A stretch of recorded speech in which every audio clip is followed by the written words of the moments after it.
किसान नेतागण आज अनशन पर बैठे हुए हमारे क्रांतिकारी साथियों और यहाँ उपस्थित तमाम किसान साथियों, मजदूर साथियों, मैं अखिल भारतीय किसान महासभा और इंडिया किसान संघर्ष समन्वय समिति और संयुक्त किसान मोर्चे की ओर से आप सबका क्रांतिकारी अभिवादन करता हूँ।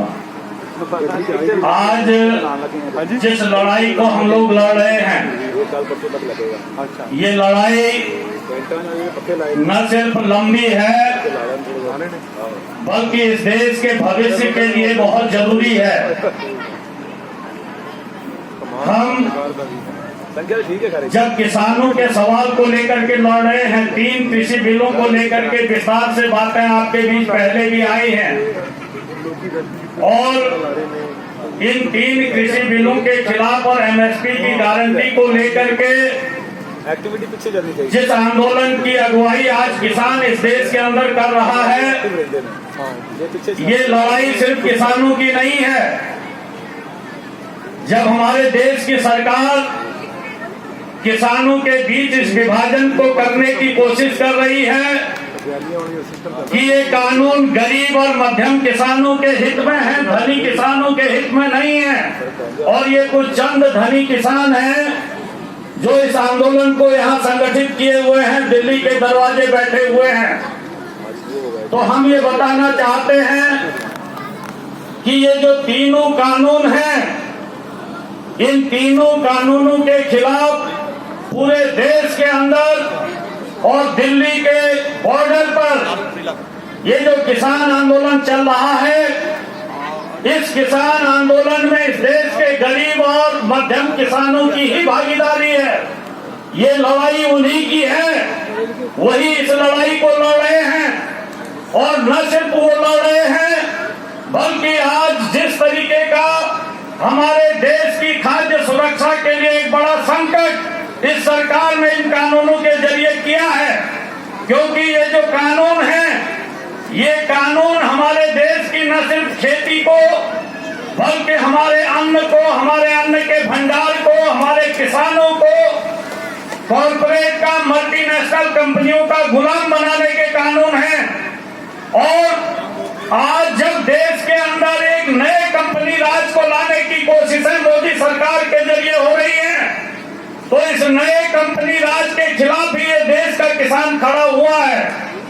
हम इस सरकार को ये बताना चाहते हैं कि भाई ये जो गरीब किसान यहाँ बैठा हुआ है, इस देश का मध्यम किसान यहाँ बैठा हुआ है, ये लड़ाई सिर्फ खेती बचाने की लड़ाई नहीं है, ये लड़ाई सिर्फ जमीन बचाने की लड़ाई नहीं है, ये लड़ाई जो भूख का सौदा करने जा रही है ये सरकार इस देश के गरीबों की, इस देश के गरीबों के बच्चों की थाली से जिस अन्न को छीनने का षड्यंत्र इन कानूनों के जरिए हो रहा है, उसके खिलाफ ये लड़ाई है। इसलिए ये लड़ाई इस देश के गरीबों की लड़ाई है, इस देश के भूमिहीनों की लड़ाई है, इस देश के खेत मजदूरों की लड़ाई है। और मैं अपने किसान भाइयों से कहना चाहता हूँ, जब आप इलाके में जाते हैं, भारतीय जनता पार्टी के लोगों ने एक बड़ा प्रचार फैला रखा है कि भाई ये लड़ाई तो धनी किसानों की है। तराई के अंदर, यूपी के अंदर प्रचार फैला रखा है, भाई ये लड़ाई तो सरदार अपनी जमीन बचाने के लिए कर रहे हैं, यहाँ के लोगों का, किसानों का इससे क्या लेना देना। पश्चिम के अंदर आज प्रचार किया जा रहा है, ये लड़ाई तो जाटों की है, बाकियों को इससे क्या लेना देना। लेकिन मैं आपसे कहना चाहता हूँ कि ये जो 3 कानून हैं, ये 3 कृषि कानून ये किसानों को तो लपेटेंगे अपने जाल में 5 से 10 साल, 10 से 20 साल। किसान तो मरेगा इन कानूनों के लागू होने के बाद 10 साल, 20 साल में, लेकिन सबसे पहले कौन मरेगा? इस देश का गरीब मरेगा, इस देश का मजदूर मरेगा, इस देश का गरीब किसान मरेगा। वो गरीब किसान, जिस गरीब किसान को, जिस खेत मजदूर को, जिस गांव के दलित को एक मध्यम किसान ने घाटे की खेती के कारण अपनी खेती बटाई पर पर दी है, अपनी खेती ठेके पर दी है। अगर कल को कॉर्पोरेट कंपनियां कॉन्ट्रैक्ट खेती के लिए हमारे गांव में आने लगी तो सबसे पहले वो क्या करेंगे, वो जमीन वाले उन किसानों को ज्यादा लालच देंगे। उस लालच के जरिए वो उस जमीन को अपने कॉन्ट्रैक्ट में लेने का षड्यंत्र करेंगे और उससे सबसे पहले हमला किस पर होगा, वो जो गांव का दलित है, वो जो गांव का कल का खेत मजदूर था, वो जो गरीब किसान है जो आज मध्यम किसान की जमीन को बटाई पर कर रहा है, ठेके पर कर रहा है, सबसे पहले जमीन से वो बेदखल होगा। बाकी किसानों को तो फांसने में उनको 5 से 10 साल 10 से 20 साल लगेगा, लेकिन ये सबसे पहले मरेगा। दूसरा मैं कहना चाहता हूँ कि हमारे देश के अंदर बड़े पैमाने पर न सिर्फ ग्रामीण क्षेत्रों में गरीब हैं, बल्कि शहरों में भी हमारे ही बच्चे, हम किसानों के बच्चे, हम गांव के गरीबों के बच्चे जो आज शहरों में मजदूरी के लिए आए हैं, काम धंधे के लिए आए हैं, गांव से लेकर के शहर तक हमारी 70% आबादी आज पीडीएस सिस्टम पर जिंदा है। आज वो एक टाइम का भोजन अगर अपने बच्चों को पूरा पेट खिला पा रहे हैं तो इसलिए खिला पा रहे हैं कि सस्ते गल्ले की राशन की दुकानों के जरिए जो बीपीएल परिवारों को, जो गरीब परिवारों को आज राशन उपलब्ध हो रहा है। अगर ये 3 कानून लागू हो गए तो वो बंद हो जाएगा, एफसीआई नीलाम हो जाएगी। एफसीआई की जगह जो हमारा फूड कॉर्पोरेशन ऑफ इंडिया है उसकी जगह Adani food corporation of India हो जाएगा।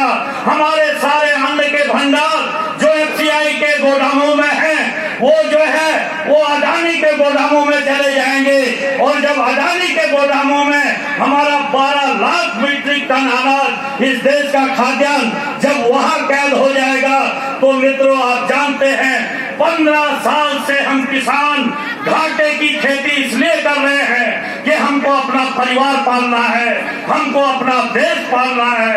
लेकिन एक भी कॉर्पोरेट वो बता दे कि उसने 2 साल भी कोई घाटे की कंपनी चलाई हो, कोई घाटे की खेती चलाई हो। इसलिए जब खेती उनके हाथ में आ जाएगी वो मुनाफे की खेती करेंगे। वो भूख मिटाने के लिए जिस अन्न को आज, जिस खाद्यान्न को आज किसान पैदा करता है देश के लिए, वो उसको नहीं करेंगे, वो सिर्फ मुनाफे की खेती करेंगे। और अगर अन्न को आपकी थाली में, हमारे बच्चों की थाली में भोजन देने के बजाय अगर शराब और इथेनॉल बना करके उस कॉर्पोरेट को ज्यादा फायदा होगा तो अपने गोदाम से अनाज को शराब की फैक्ट्री में भेज देगा, वो इथेनॉल बनाने की फैक्ट्री में भेजेगा, लेकिन आपके बच्चे की थाली में वो भोजन नहीं आने देगा। इसलिए इस षड्यंत्र को समझिए, ये बहुत बड़ी साजिश है। हमारे बच्चों की थाली के भोजन पर कॉर्पोरेट का डाका डालने की साजिश है। इस साजिश को मजदूर और किसानों को चकनाचूर करना होगा। और इसलिए हम आपसे कहने आए हैं कि आज 3 महीना हम लोगों को इस लड़ाई को दिल्ली के मोर्चों पर लड़ते हुए हो रहा है, लेकिन पंजाब के अंदर तो 15 जुलाई से ये लड़ाई शुरू हो गई थी। मैं खुद पंजाब के अंदर उन आंदोलनों में लगातार जाता रहा हूँ। इसलिए मैं आपसे कहना चाहता हूँ कि और देश की सरकार से कहना चाहता हूँ, मोदी सरकार से, अमित शाह से मैं कहना चाहता हूँ ऐलान के साथ कि हमको कोई चिंता नहीं है, हम घबराने वाले नहीं हैं। इस दिल्ली के बॉर्डर पर जिन लोगों ने डेरा डाला है ये थकने वाले लोग नहीं है। हम किनके वंशज हैं? हम उनके वंशज हैं जिन्होंने विश्व विजेता सिकंदर की सेना को थका दिया था।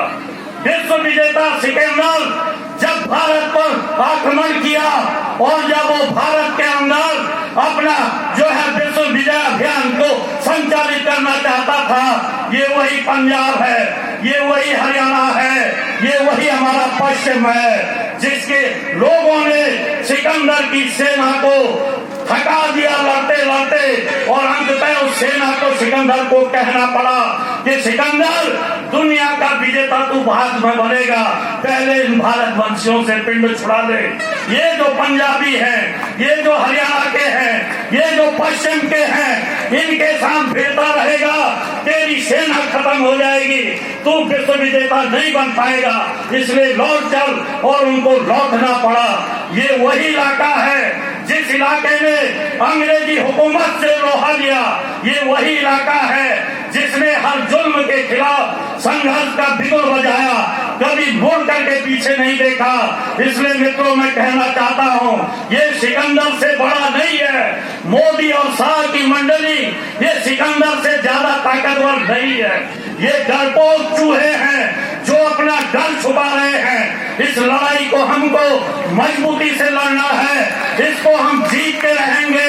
ये कोई ऐसी बात नहीं है कि ये जो है जानबूझ करके डाल रहा है। आपको पता है WTO का इसके ऊपर दबाव है, विश्व बैंक का दबाव है, IMF का दबाव है। जिस IMF और विश्व बैंक से इन्होंने देश को कर्ज में लेकर के डुबो करके WTO की शर्तों के तहत इस देश को गुलाम बनाने की षड्यंत्र किए हैं। और ये जो अंबानी अदानी है, ये उसी गुलामी की जो शासन है उसको आगे बढ़ाने के लिए साम्राज्यवादियों, WTO और भारत के लुटेरों के प्रतिनिधि हैं। इसलिए हमको किसानों की इस लड़ाई को तीखा करते जाना है।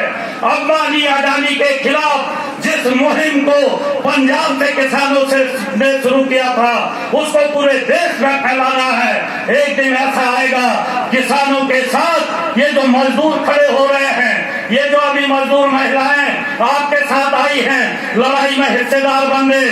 पूरे देश के अंदर हम लोगों ने किसानों को के साथ भूमिहीनों को, खेत मजदूरों को, बटाईदार किसानों को और ट्रेड यूनियन से जुड़े हुए मजदूरों को संगठित करने का अभियान चला लिया है। ये अभियान एक नई आजादी की लड़ाई है। भारत के किसानों ने जिस लड़ाई की जो है अगुवाई आज की है, ये लड़ाई न सिर्फ भारत की तकदीर बदलेगी बल्कि पूरी दुनिया के मेहनत कशों को लड़ने का रास्ता दिखाएगी। हम इसमें जरूर जीतेंगे, हम विजयी होंगे और इस विजय के साथ हम एक दिन इस देश को एक नया जो है देश बनाने का, भगत सिंह और अम्बेडकर के सपनों का देश बनाने का हम अपना संकल्प पूरा करेंगे। इस बात के साथ मैं अपनी बात समाप्त करता हूँ। आप सबका क्रांतिकारी अभिवादन।